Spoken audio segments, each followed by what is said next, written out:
Friends, welcome back to our channel Tom and Jerry officials. இன்னைக்கு என்ன video பார்க்க போகிறோம்னு பார்த்தீங்கன்னா, ஒரு சூப்பர்வான இடித்த கார முட்டை சாதம் தான் பார்க்க போகிறோம்.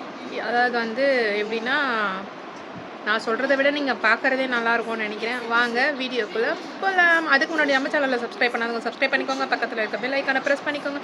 அப்போ தான் நான் போடுற வீடியோஸ் நீங்கள் மிஸ் பண்ணாமல் பார்க்க முடியும். வீடியோக்குள்ளே போகலாமா? வாங்க.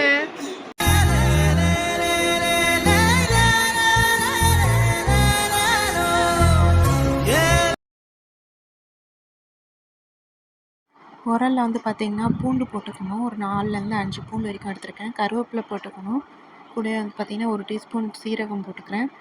1 1/2 டீஸ்பூன் காஷ்மீர் மிளகாத்தூள், ஒரு அரை டீஸ்பூன் வந்து மஞ்சத்தூள், தேவையான அளவு உப்பு போட்டு நல்லா இடிச்சுக்கணும். எந்த பதத்துக்கு வரணுன்றதை நான் உங்களுக்கு காட்டுறேன் கடைசியில். அதுக்கு முன்னாடி நம்ம சேனலை சப்ஸ்கிரைப் பண்ணாலும் சப்ஸ்கிரைப் பண்ணிக்கோங்க. பக்கத்தில் இருக்க பெல் ஐக்கானை ப்ரெஸ் பண்ணிக்கோங்க. அப்போ தான் நான் போடுற வீடியோஸ் நீங்கள் மிஸ் பண்ணாமல் பார்க்க முடியும். இந்த ஸ்டேஜுக்கு நல்லா இடித்து வச்சுக்கோங்க. இது வந்து நம்மளுக்கு தேவையான கார முட்டை சாதத்துக்கான தேவையான பதம் இது. இப்போ வந்து பார்த்திங்கனாக்கா கடாயை வச்சுக்கலாம். கடாய் நல்லா காஞ்சதுமே 2லேருந்து 3 டீஸ்பூன் வந்து பார்த்திங்கனாக்கா ஆயில் விட்டுக்கலாம். ஆயில் நல்லா காயணும். ஆயில் நல்லா காஞ்சதுக்கப்புறம் வந்து பார்த்திங்கனாக்கா 1 டீஸ்பூன் அளவுக்கு நான் கடுகு ஆட் பண்ண போகிறேன். கடுகு நல்லா பொரிஞ்சதுமே நம்ம இடித்து வச்சுருக்க அந்த காரத்தை வந்து நம்ம இது கூடவே ஆட் பண்ண போகிறோம். மற்றபடி நம்ம எண்ணெய் எதுவுமே ஆட் பண்ண போகிறது கிடையாது. வெறும் இந்த மசாலாவை நல்லா பச்சை வடை போகிற அளவுக்கு நல்லா வதக்கிக்கோங்க. வீடியோவை கடைசி வரைக்கும் ஸ்கிப் பண்ணாமல் பாருங்கள். அப்போ தான் நான் என்னென்ன ஸ்டேஜில் என்னென்ன ஆட் பண்ணுறேன்றதை நீங்கள் மிஸ் பண்ணாமல் பார்க்க முடியும். இதே பக்குவத்துக்கு செஞ்சு பார்த்தீங்கன்னா சூப்பரான கார முட்டை சாதம் செம்மையாக இருக்கும். ட்ரை பண்ணி பாருங்கள். இதுக்கு முன்னாடி யாருனா ட்ரை பண்ணியிருக்கீங்க அப்படின்னா கமெண்ட் செக்ஷனில் கமெண்ட் பண்ணுங்கள். அதுக்கு முன்னாடி நம்ம சேனலை சப்ஸ்கிரைப் பண்ணாலும் சப்ஸ்கிரைப் பண்ணிக்கோங்க. நான் 3 எக் எடுத்திருக்கேன் இன்றைக்கி. 3 எக்கை வந்து பார்த்திங்கன்னா ஒரு பவுலில் வந்து உடச்சி ஊற்றி நான் முட்டை கூட காரத்து கூட ஆட் பண்ணிக்கிறேன். நான் பச்சை வடை போனதுமே முட்டையை ஆட் பண்ணிவிட்டு இப்போ தேவையான அளவு வந்து பார்த்திங்கன்னா முட்டைக்கு தேவையான அளவு நான் வந்து இப்போ உப்பு ஆட் பண்ண போகிறேன். நான் முட்டையை வந்து கிளறக்கூடாது. இப்போது ஊற்றினோடனே கிளறாதீங்க. உப்பு போட்டுட்டு கொஞ்சம் ஓரளவுக்கு வந்து அடியில் வந்து வேகட்டும். நான் வந்து பார்த்திங்கன்னா இப்போ 1 டீஸ்பூன் தான் வந்து நான் மிளகுத்தூள் ஆட் பண்ணுறேன். இது கூட கடைசியில் வந்து பார்த்திங்கன்னா ஒரு 2 டீஸ்பூன் ஆட் பண்ணுவேன். அது எந்த ஸ்டேஜில்ன்றது வீடியோ ஸ்கிப் பண்ணாமல் பாருங்கள். அப்போ தான் உங்களுக்கு தெரியும்.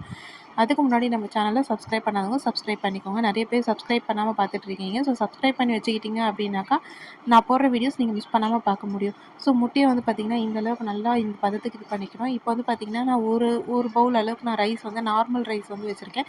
இதே வந்து பார்த்திங்கனாக்கா பாஸ்மதி ரைஸில் செஞ்சிங்கன்னா இன்னும் சூப்பராக இருக்கும். அது ஒரு நாள் நான் ட்ரை பண்ணி உங்களுக்கு போடுறேன். நான் இன்கேஸ் நீங்கள் ட்ரை பண்ணும்போது உங்களுக்கு எந்த ரைஸில் வேணுமோ நீங்கள் அதில் இது பண்ணிக்கோங்க. ரைஸை வந்து பார்த்திங்கனாக்கா நல்லா ஹை ஸ்பீடில் வச்சு நல்லா சாப்பாடை வந்து எக்கோட மிக்ஸ் பண்ணிக்கோங்க. அப்போ தான் வந்து பார்த்திங்கன்னா முட்டை சாப்பாடு சூப்பராக வந்து முட்டை எல்லாத்துக்கூடயும் வந்து நல்லா ஆட் ஆகும் உங்களுக்கு.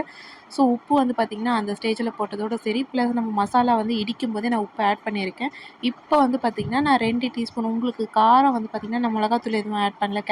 கலருக்கு வந்து பார்த்திங்கன்னா காஷ்மீர் மிளகாத்தூள் தான் ஆட் பண்ணியிருக்கேன். அது காரம் உரைக்காது.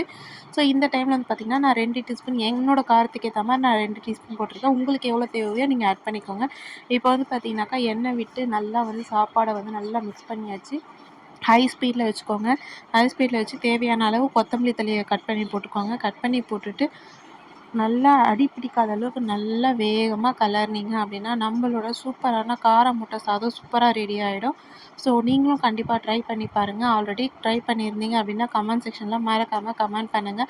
அடுத்து வந்து பார்த்திங்கன்னா ஒரு சூப்பரான vlog இருக்குது. அதையுமே உங்களுக்கு நாளைக்கு நான் அப்லோட் பண்ணுறேன். நான் இது வந்து பார்த்திங்கன்னா நான் லஞ்ச் பாக்ஸ் ரெசிபிக்கு தான் பண்ணேன். காலையில் சட்டுன்னு சேர்த்துக்கூடிய பாப்பாவுக்கு என்ன பண்ணலாம் எது பண்ணலான்னு யோசிக்கும்போது அந்த மாதிரி நான் செஞ்சது தான் இது. ஈஸியாக ஆஃபீஸ் போகிறப்பெல்லாம் எடுத்துகிட்டு போகலாம். கண்டிப்பாக ட்ரை பண்ணி பாருங்கள். டேஸ்ட்டு சூப்பராக இருந்துச்சு. எனக்கு ரொம்பவே சூப்பராக பிடிச்சது. என்னோடய ஃபேவரட்டான recipe chicken rice, egg rice இதெல்லாமே என்னோடய ஃபேவரட்டான ரெசிபி தான் இது. யாருக்கெல்லாம் வந்து எக் ரைஸு, சிக்கன் ரைஸ்லாம் பிடிக்கும் அப்படின்றத கமெண்ட் செக்ஷனில் மறக்காமல் கமெண்ட் பண்ணுங்கள்.